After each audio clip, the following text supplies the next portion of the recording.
नमस्कार। मैं राकेश गुणवंत तामनकर आप सभी का मेरे इस वीडियो चैनल के ऊपर स्वागत करता हूं।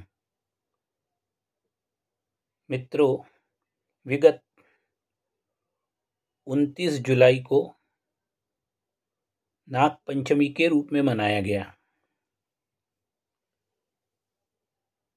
सनातन धर्म में सभी प्रकार के जीव जंतु, पशु पक्षी, पेड़ पौधे,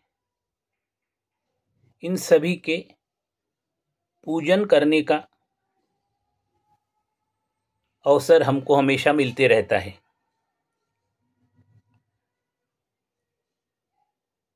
जो हमें पर्यावरण संरक्षण का संदेश देते हैं। इसी कड़ी में नाग पंचमी भी सनातन धर्मावलंबियों का एक प्रमुख त्योहार उत्सव है।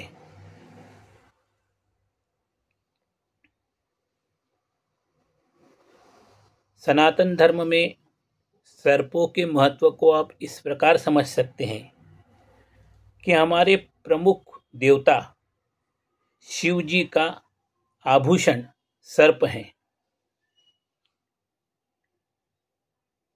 विष्णु भगवान का शेष शैया पर विश्राम करते हैं। तो क्या आप लोग नाग पंचमी कब से मनाना प्रारंभ हुआ इसके बारे में जानते हैं? तो आइए, आज मैं आपको एक ऐसी पौराणिक कथा बताऊंगा जिससे आपको पता चलेगा कि नाग पंचमी की शुरुआत कैसी हुई और उसको किस प्रकार मनाया जाता है। आज से करीब 5000 वर्ष पूर्व जब भगवान श्री कृष्ण गोलोक धाम को चले गए, उनका महानिर्वाण हुआ और इसकी खबर जब पांडवों को मिली, जो उस समय युधिष्ठिर राजा थे, तो उन्होंने भी अपना राज्य अभिमन्यु पुत्र परीक्षित को सौंपकर पांचों पांडवों ने स्वर्गारोहण करने का निर्णय लिया और स्वर्गारोहण करने के लिए वो वन में चले गए। राजा परीक्षित एक अत्यंत न्यायप्रिय और लोकप्रिय राजा थे। संपूर्ण प्रजा उनको अत्यंत प्रेम पूर्वक स्नेह प्रदान करती थी। महाराज परीक्षित जब एक बार अपना खजाना देखने के उद्देश्य से गए, तो उस खजाने में उनको एक मुकुट बहुत पसंद आया। वो मुकुट उन्होंने पहन के देखा, वो उनको सिर में भी बिल्कुल फिट बैठ रहा था, तो उनको बड़ा अच्छा लगा। वो मुकुट जो था वो जरासंध का था और भीमसेन ने वो बलपूर्वक हर कर लाया था और अपने खजाने में जमा किया था। चूंकि वो मुकुट अनिति से लाया गया था, इस कारण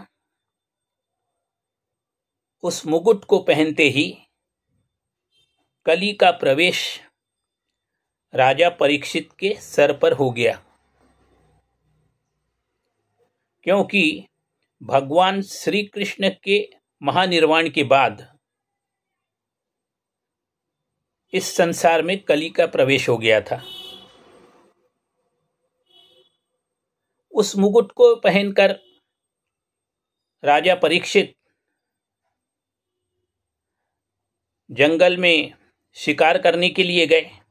एक हिरण का पीछा करते करते वो रास्ता भटक गए और शमीक मुनि के आश्रम में जा पहुंचे, जहां शमीक मुनि समाधि में लीन थे।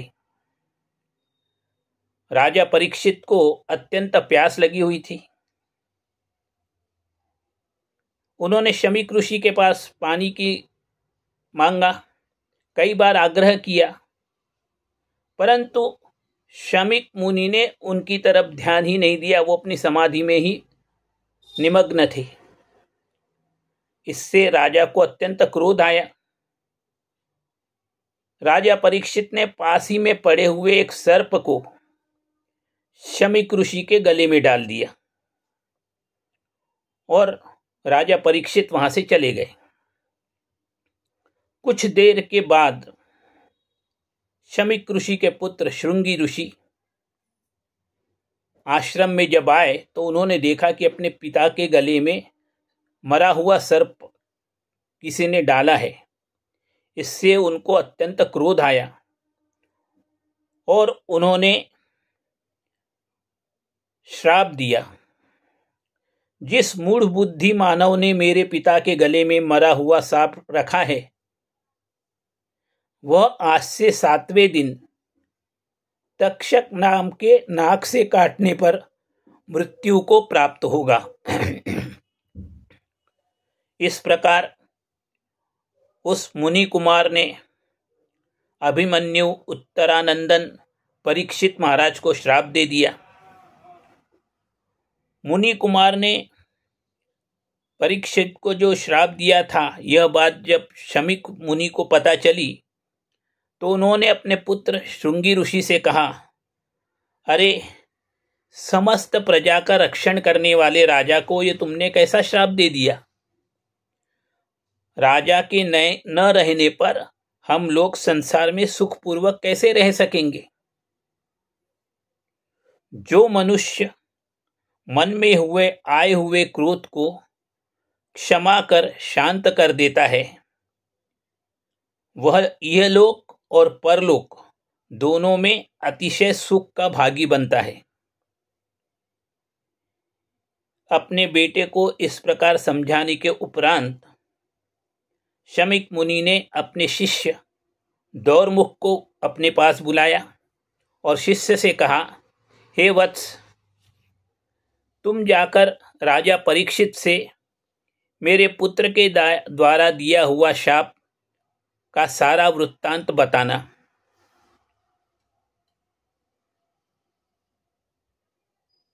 और फिर तुम तुरंत लौट के वापस आ जाना। शमीक मुनि के ऐसा कहने पर दुर्मुख ने उत्तरा पुत्र राजा परीक्षित के पास जाकर कहा, हे राजन, आपके द्वारा शमीक ऋषि के गले में मृत सांप को डाला गया था। उनके पुत्र श्रृंगी ऋषि जब आश्रम में लौट के आए तो अपने पिता के गले में मृत सर्प को देखकर उन्होंने आपको श्राप दिया है कि आज से 7वें दिन अभिमन्यु पुत्र परीक्षित महाराज को तक्षक नाम के सर्प के कटने से उसकी विषाग्नि से जलकर वे भस्म हो जाएंगे। राजा से ऐसा कहकर दौरमुख शीघ्र लौट आए। शमीक ऋषि के शिष्य के लौट जाने के बाद महाराज परीक्षित ने गंगा नदी के तेज प्रभाव में एक विस्तृत बहुत ऊंचा खंबे का निर्माण किया और उस खंबे के ऊपर एक मंडप बनवाया और उस मंडप में वो जाके रहने लगे। वहां पर अनेक मुनि लोग भी आकर रुके हुए थे। तब परीक्षित महाराज ने भगवान श्री कृष्ण के शरण जाकर भगवान श्री कृष्ण की स्तुति करने लगे। दुष्टतमोपि दयारहितोपि कृष्ण तवा स्मिन् चस्मी परस्य, अर्थात हे द्वारकानाथ, मैं आपकी शरण में आया हूँ।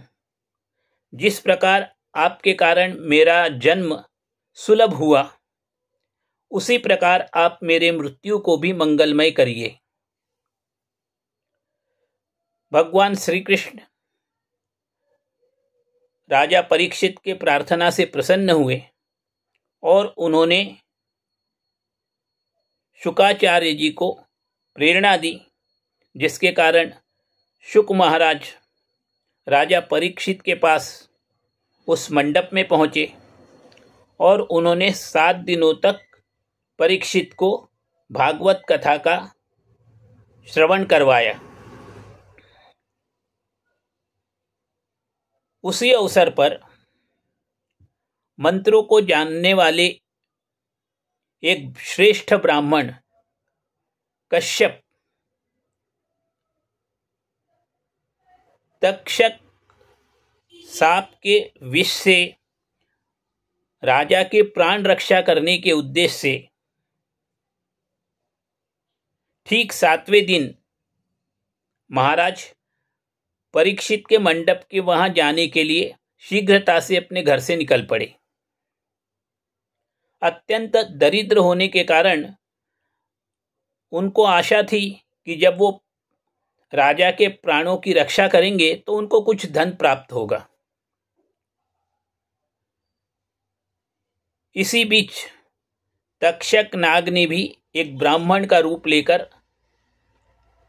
कश्यप ब्राह्मण के पास आकर उपस्थित हो गए और उन्होंने कश्यप जी से पूछा, हे मुने, आप किधर जा रहे हैं? इतनी जल्दी जाने का क्या कारण है? तब कश्यप ब्राह्मण ने कहा कि आज 7वें दिन तक्षक नाम का नाग महाराज परीक्षित को डसने वाला है। उसके डसने के उपरांत मैं अपने मंत्र शक्ति से महाराज को उसकी विष को शांत करके महाराज को जिला दूंगा और इस कारण मैं महाराज परीक्षित के पास जा रहा हूं। तक्षक ने कहा, हे विप्रवर, मैं ही तक्षक हूं। मैं जिसे काटता हूं उसकी चिकित्सा असंभव है। यदि आप मेरे द्वारा काटे हुए को चिकित्सा से जिला सकते हैं तो ये बगल में जो एक महान वृक्ष, बहुत ऊंचा वृक्ष है, मैं इसको डसता हूं और आप इसको जिलाकर दिखा दीजिए। यों कहकर तक्षक ने उस वृक्ष को डस लिया। तक्षक के द्वारा उस वृक्ष को डसते ही अत्यंत ऊंचा वो वृक्ष तक्षक के विष से जलकर भस्म हो गया।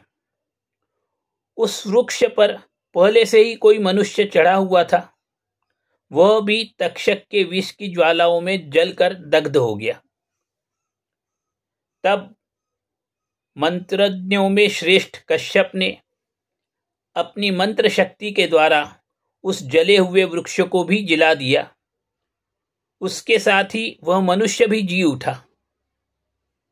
यह देखकर तक्षक ने मंत्र कुशल कश्यप से कहा, हे ब्राह्मण, राजा आपको जितना धन देगा उससे दुगना धन मैं आपको देता हूं और आप शीघ्रता से वापस अपने घर को लौट जाएं।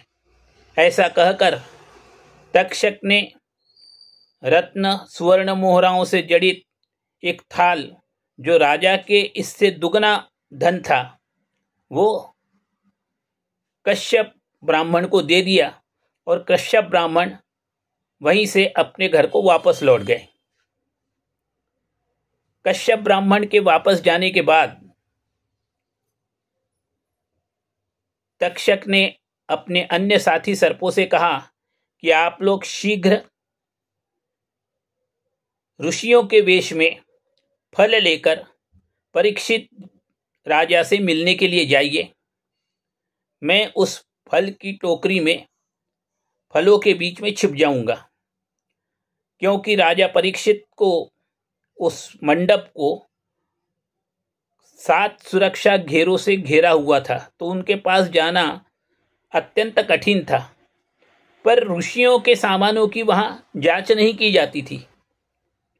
इस कारण वो सर्प जो ऋषि वेश बदलकर ऋषि बने थे, अपने साथ फलों की टोकरी लेकर गए। उसमें एक बेर में एक कीड़े के रूप में तक्षक उस बेर के अंदर समा गए, और वो जो ऋषियों ने जाके फलों की वो टोकरी राजा को दी, तब राजा ने वो टोकरी अपने बूढ़े मंत्री को दी और उसमें से एक फल उठाया, लाल रंग का फल उठाया, तो उसमें एक लाल कीड़ा जैसा राजा को नजर आया। सब लोगों ने देखा था कि एक कीड़ा उस फल में है, तो तुरंत ही तक्षक उस फल से बाहर निकलकर राजा को चारों तरफ से घेर लिया और तक्षक ने राजा को डस लिया। तक्षक के डसते ही तक्षक की विष ज्वाला से राजा मंडप सहित भस्म हो गए। तब राजा के मंत्रियों ने परीक्षित का और्ध्व दैहिक संस्कार करके उनके पुत्र जन्मजय को राजा बना दिया। महाराज जन्मजय ने अपने पिता की मृत्यु का बदला लेने के लिए अपने राजऋषि और ब्राह्मणों से मिलकर सर्पसत्र यज्ञ आरंभ किया। इस यज्ञ की आहुति में विश्व भर के सर्प आकर हवन कुंड में गिरने लगे और भस्म होने लगे। इन आहुतियों से डरकर तक्षक देवताओं के राजा इंद्र के आसन के नीचे जाके छिप गया। जब ब्राह्मणों को इस बात का पता चला कि महाराज इंद्र तक्षक की रक्षा कर रहे हैं, तब उन्होंने इंद्राय स्वाहा तक्षकाय स्वाहा ऐसा कहकर मंत्र की आहुति देकर हवन कुंड में आहुति दी। इसके कारण इंद्र अपने आसन और तक्षक के साथ हवन कुंड की ओर खींचे जाने लगे। ऐसे समय असित मुनि ने आकर महाराज जन्मजय को सर्पों के महत्व के बारे में समझाया और जन्मजय का सर्पसत्र यज्ञ को रुकवा दिया। उस समय जन्मजय की पत्नी वपुष्ठमा इन्होंने अन्य महिलाओं के साथ सर्पों का पूजन किया और उनको अभयदान प्रदान किया। उसी दिन से सर्पों की महिलाओं द्वारा पूजा कर नाग पंचमी के रूप में इसको मनाया जाने लगा। नाग पंचमी के दिन ये त्यौहार अत्यंत धूमधाम से मनाया जाता है। नाग पंचमी त्यौहार श्रावण मास की शुक्ल पक्ष की पंचमी को मनाया जाता है। इस दिन नाग देवता की पूजा की जाती है। ऐसा माना जाता है कि नाग देवता खेती के लिए आवश्यक पानी की व्यवस्था एवं भूमि को उपजाऊ बनाते हैं। इस कारण नाग देवता की पूजा होती है। नाग पंचमी के दिन लोग अपने दरवाजे पर नाग देवताओं के चित्र बनाते हैं। कुछ लोग मिट्टी की नाग की मूर्ति बनाते हैं। कुछ लोग सपेरों से असली सांप को मंगवाकर उसकी गंध अक्षत पुष्प के द्वारा पूजा करते हैं। धूप दीप अगरबत्ती जलाकर उनको अर्पण करते हैं और सर्पों को दूध प्रदान किया जाता है। इसी दिन किसान अपनी खेती के जो औजार है उनकी भी पूजा करते हैं। तो इस प्रकार स्पष्ट है कि नाग पंचमी के दिन हमको एक संदेश दिया जाता है कि हमको सर्पों की हत्या नहीं करना चाहिए। यही उद्देश्य भगवान कृष्ण ने भी कालिया नाग मर्दन में कालिया को जीवन दान देकर अन्यत्र जाने के लिए कह दिया था। तो सभी का हमको संरक्षण करना चाहिए, पर्यावरण संरक्षण की तरफ हमें सजग रहना चाहिए। ये इस कथा से हमको ज्ञान प्राप्त होता है। मेरा आज का ये विषय आपको कैसे लगा, कृपया कमेंट बॉक्स में जाके अपने विचार अवश्य लिखें और ध्यान रखें कि इस मेरे चैनल को आप अवश्य लाइक करें, सब्सक्राइब करें और शेयर करें। मैं आप उन सभी अपने दर्शकों का आभारी हूं जिन्होंने मेरे इस चैनल को लाइक किया है, सब्सक्राइब किया है, और आगे भी मैं आपसे ऐसी अपेक्षा रखता हूं कि आप इसी प्रकार मेरे चैनल को अवश्य ध्यानपूर्वक देखेंगे। धन्यवाद। जय श्री राम।